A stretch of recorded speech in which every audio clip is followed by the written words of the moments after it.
সুপ্রভাত বন্ধুরা, আজকে চলে এসেছি আরও একটা নতুন ব্লগ নিয়ে। তবে আজকে কিন্তু কোনো রান্নাবান্না খাওয়ার ব্লগ ভিডিও নয়, আজকে একটু বেরোবো, তো সেটা তোমাদের সাথে সবটাই শেয়ার করব। আর জানো, আজকে 12ই জানুয়ারি শুক্রবার স্বামী বিবেকানন্দের জন্মদিন, তো সেই উপলক্ষে তো সব স্কুলই ছুটি। তো আমার কিন্তু সকাল থেকে খেয়াল ছিল না যে আজকে ছুটি, এটা আমার মাথাতেই ছিল না। তো যাই হোক, আমি পাপা স্কুল যাবে বলে আমি আমার মতো ঘুম থেকে উঠে সব রেডি করছিলাম। তখন বললো, মাম্মাই আজ তো ছুটি, 12ই জানুয়ারি। আমি বলছি, হ্যাঁ তাই তো, আমার তো একটুও খেয়াল নেই। তো যাই হোক, তারপরে হঠাৎই ঠিক করলাম যে একটু বেরোবো। তো আমি আমার পাপা বাড়ি থেকে বেরিয়েছি, আর আমার দিদিভাই যাবে রিষড়া থেকে। তো যাই হোক, আমরা কিন্তু যাচ্ছি লাহিড়ী বাবার আশ্রমে, ব্যান্ডেলে। তো এখন আমরা লিলুয়া স্টেশনে চলে এসেছি, আর কিভাবে যাব সেটা তোমাদের সাথে সবটাই শেয়ার করব। যদিও যারা গেছো তারা তো জানোই, আর যারা যাওনি তাদের জন্য তো অবশ্যই এই ভিডিওটা খুবই স্পেশাল হবে আশা করি। তো যাই হোক, এই যে লিলুয়া স্টেশনে দাঁড়িয়ে আছি, আর আমার পাপাকে তো জানোই, ট্রেন দেখলে একদম স্থির থাকতে পারে না, বিশেষ করে কি বলবো তোমার, থ্রু ট্রেন যখন যায়। তো যাই হোক, এই যে আমরা ব্যান্ডেল লোকালে উঠে পড়েছি। হাওড়া থেকে কিন্তু ব্যান্ডেল লোকালেই যেতে হবে লাহিড়ী বাবার আশ্রমে যেতে গেলে। আমরা উঠেছি লিলুয়া থেকে। আর এই যে আমি একটু গেটের সামনে চলে এসেছিলাম, কেননা আমার এই যে আমার পাশে বসে আছে দিদিভাই রিক্সা থেকে উঠেছে। এবার গেটের সামনে না গেলে বুঝতে পারবেন আমি কোনখানটাতে আছি, তো তার জন্য একটু গেটের সামনে দাঁড়িয়ে পড়েছিলাম। আর কি বলবো বন্ধুরা, ঠান্ডা কিন্তু প্রচণ্ড ছিল, দেখতেই পাচ্ছ আমরা মাথা একদম চাদর দিয়ে ঢাকা দিয়ে নিয়েছি। আর ট্রেনটা পুরো ফাঁকা, ব্যান্ডেল যাওয়ার আগে একদম ফাঁকা হয়ে গেল। তো পাপা একটু মজা করছে, এই কম্পার্টমেন্টে শুধু আমরাই 3টে মানুষই ছিলাম, আর তেমন কেউই ছিল না। তো একটু শুয়ে আনন্দ করে একটু মজা করে নিল, কারণ এরকম তো ফাঁকা ট্রেন কখনো পাওয়া যায় না। তো যাই হোক, আমরা কিন্তু ব্যান্ডেল স্টেশনে নেমে গেছি। ব্যান্ডেল স্টেশনে নেমে আমরা ভেতর দিয়ে বাইরে বেরোনোর যে রাস্তাটা আছে সেদিকে যাচ্ছি। আর সত্যি কথা বলতে জানি না কোথা থেকে অটো ধরতে হবে, কিভাবে যেতে হবে। যদিও আমি অনেক বছর আগে একবার গেছি, কিন্তু সেটা বাই কারে গেছিলাম। তো তোমাদেরকে বলবো, ব্যান্ডেল স্টেশন থেকে বেরিয়ে একদম বাঁ দিকে চলে যাবে। বাঁ দিকে গিয়ে এখানে অনেকগুলো অটো দাঁড়িয়ে আছে, তো একটু লাইন দিতে হয় আমাদেরকে, যদিও একটু লাইন দিয়ে দাঁড়াতে হয়েছিল। তারপরে অটোটা আমরা পেয়ে গেছি। আর আজকে কিন্তু বন্ধুরা অনেক ভিড় ছিল, কি বলবো, ভিড় বলতে সবাই দেখি যাচ্ছে। ব্যান্ডেল আসা সবাই যাচ্ছে লাহিড়ী বাবার আশ্রম, ইমামবাড়া, ব্যান্ডেল চার্চ। যেহেতু একটু ছুটির দিন, সবাই একটু এদিক ওদিক ঘোরাঘোরা করবে, ঘোরাঘুরি করবে, তো তার জন্য। আর এই যে আমরা কিন্তু যাচ্ছি অটো করে। আর পরিবেশ কিন্তু বন্ধুরা তোমাদেরকে দেখাচ্ছি, তোমরা বুঝতেই পারছো, পুরো গ্রাম্য পরিবেশ একদম। কিন্তু ব্যান্ডেলের এটা অনেকটাই ভেতরে।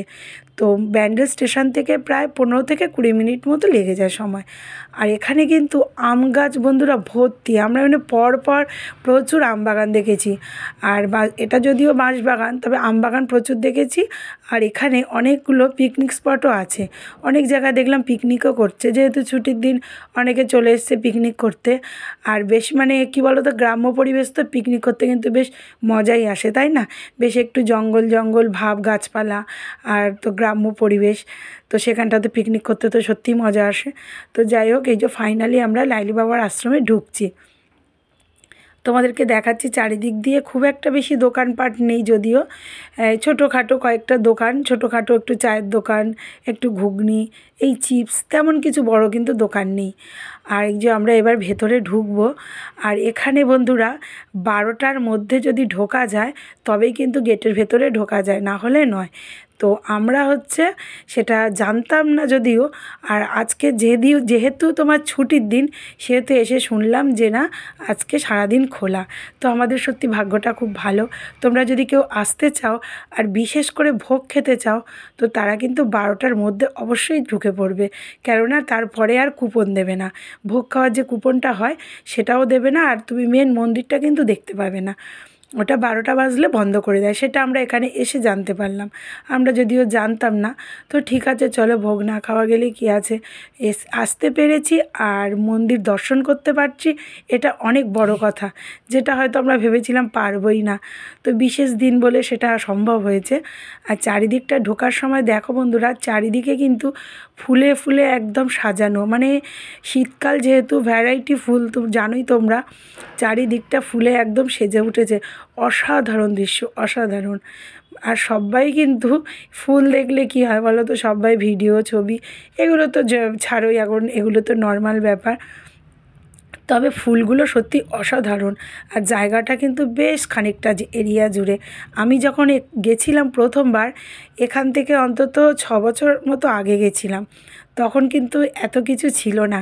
তবে হ্যাঁ, মন্দিরটা অবশ্যই ছিল, মন্দিরটা ঠিক যেমনটি ছিল তেমনটিই আছে, কিন্তু আরও একটু নতুনত্ব হয়েছে, এই আর কি। আর বাইরে কিন্তু এইসব কিছুই ছিল না, এখন যেগুলো দেখতে পাচ্ছি। তো আমি সেই যাই হোক 6 বছর পরে এলাম। আর কি বলবো, মানে প্রচুর লোকজন কিন্তু আসছে, ঘুরছে, চলে যাচ্ছে। আর ঢুকেই কিন্তু এদিকে একটা মন্দির আছে, দেখে মনে হলো মা দুর্গার মন্দির সম্ভবত। তো যাই হোক, আমি সেটা ঠিক বুঝতে পারলাম না, যেহেতু হাত দেখলাম অনেকগুলো, তো সেটাই আন্দাজ করেই ভাবলাম এটা মা দুর্গার মন্দির। আর এদিকে একটা দেখতে পাচ্ছ বাঁদিকে, সম্ভবত এটা হবে হয়তো কোনো ঠাকুরেরই কিছু আছে। আমরা যদিও ভেতরে ঢুকিনি, জুতো বাইরে রেখে তারপরে ঢুকতে হবে, কিন্তু আমরা ঢুকিনি। আর আমাদের পৌঁছাতে পৌঁছাতে বন্ধুরা অনেকটাই বেলা হয়ে গেছে, প্রায় মনে করে এখানে আমরা পৌঁছেছি 1:20-25 হয়ে গেছে। মানে কতটা বেলা হয়েছে ভাবো, বেরিয়েছি যেহেতু দেরি করে। তো যাই হোক, এবার আমরা জুতোটাকে আবার খুলে এলাম, খানিকটা চলে গেছিলাম, বুঝতে পারিনি, ভাবছি যে মন্দির বন্ধ, কিন্তু দেখলাম না যেহেতু খোলা। আবার ব্যাকে গিয়ে ওখানে কিন্তু জুতো রাখার জায়গা আছে, কোনো সমস্যা নেই। তো জুতো রেখে আবার এই যে মন্দিরের দিকে যাচ্ছি। আর সত্যি কথা, গেছি আশ্রমে, তো মন্দিরটা যদি দর্শন না করতে পারি ভেতরে ঢুকে, তাহলে মনটাও কিন্তু ভালো লাগতো না। তো হয়তো সেটা বিশেষ দিনের জন্যই সেটা মানে সম্ভব হয়েছে। আর এই যে ভেতরের দিকে ঢুকছি, তোমরা দেখতেই পাচ্ছ, দেখো মন্দিরটা সত্যি বন্ধুরা দেখার মতো।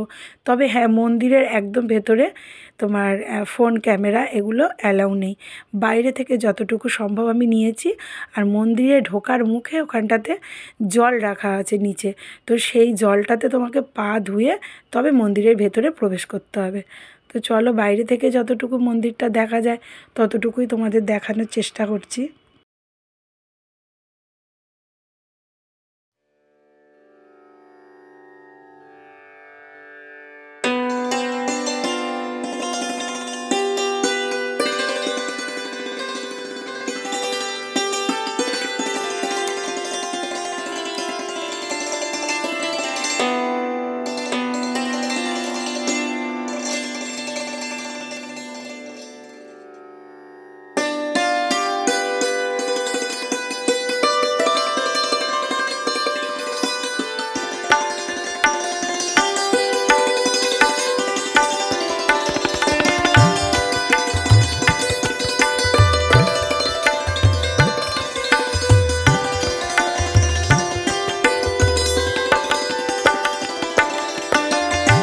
মন্দির থেকে বেরিয়ে বাইরেটাতেও কিন্তু অসাধারণ ফুল দিয়ে সাজানো, তোমরা দেখতেই পাচ্ছ।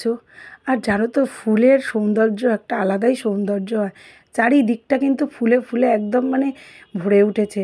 আর সবাই কিন্তু ফুলের ছবি, ভিডিও এগুলো নিতেই ব্যস্ত। তো যাই হোক, আমাদের কিন্তু ভেতরটা ঘোরাঘুরি সব হয়ে গেছে, এবার আমরা বেরিয়ে পড়ছি।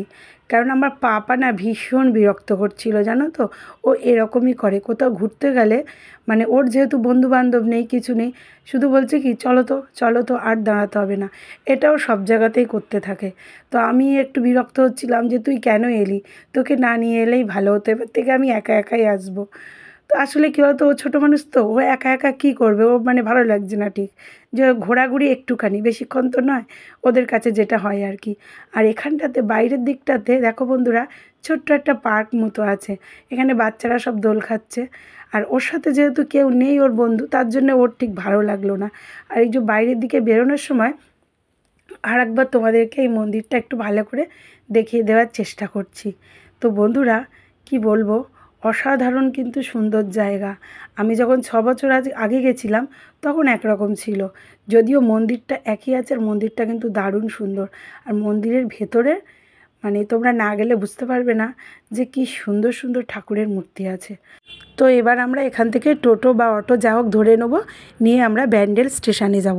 আর ব্যান্ডেল স্টেশন থেকে আমরা কিন্তু বাড়ি যাব না, আমরা যাব চুঁচুড়াতে, আমার মেজো জায়ের বাড়িতে। তো চলো, ব্লগটা এখানেই শেষ করছি। কেমন লাগলো অবশ্যই জানিও, আর ভালো লাগলে প্লিজ একটা লাইক শেয়ার করে দিও। চলো, টাটা।